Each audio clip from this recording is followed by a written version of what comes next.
ल गाइस यो चाहिँ हाम्रो लास्ट गुलियाले यस्तै खाइरहेछ माछा। ल गाइस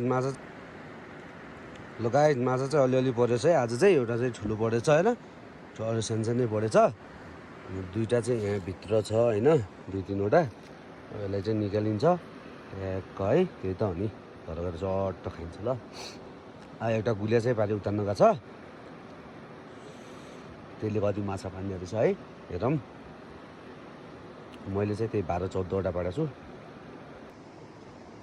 ल गुलिया माछा बाबुले यहाँ माछा फुकाउँदै सब निकाल्न बाहिर कति पऱ्यान् सब निकालौँ।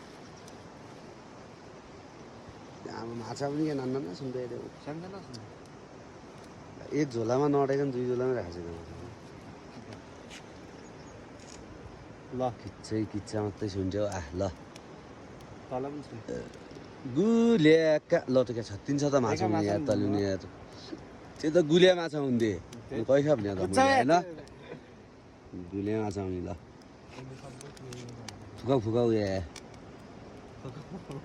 फुकिरहेको छु त। बेकार हूँ मैं तेरा यार हूँ मैं। टक्कले आगोमा चाहिँ सेकेर हान्नुपर्छ होइन अहिले, त्यही भएर पाडिरहेको गइल हामीले होइन। 20 माछा होला 20 बढ्यो न नि।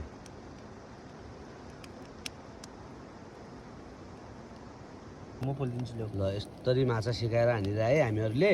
मेरो 2टा चाहिँ यहाँ सिकिसक्यो, यो भाइको पनि 2टा यहाँ सिकिसकेको छ। गुलिया चाहिँ यहाँ पकाउँछ, टाउको चुडिया मासु छ। 35 माछा पाडिकन नाना किच्चा निकालेको छ पोली खाने। मैले पाडे भइदियो त 10 त पोली खाइदिने छु नि।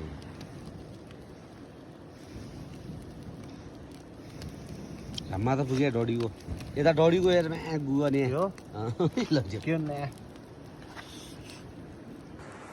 जग्गा यस्तो खान्छ सेकेको माछा है। माछा कति फुल्न सुरु टक्क है हो भने मन्दिर म सँगै त छु त नि, घर छु कि नै त हुन्छ त तलटी तँ खडक्दै हुन् नै नकङ घर छु यहाँ बाटो छु अङ्कल किन भक्का यहाँ खाए यस्तै नाइ माछा 4-5 खानुपर्छ है गाइड। पुन्न सोरो पढेपछि 4-5 बगड पोली खाइदेऊ। सुतेको 4-5 सुन्र मानवङ्गल दिन पऱ्यो। सुतेको गाइड। ल गुलियाले यस्तै खाइरहेछ माछा बाउट माछो टाउकोमा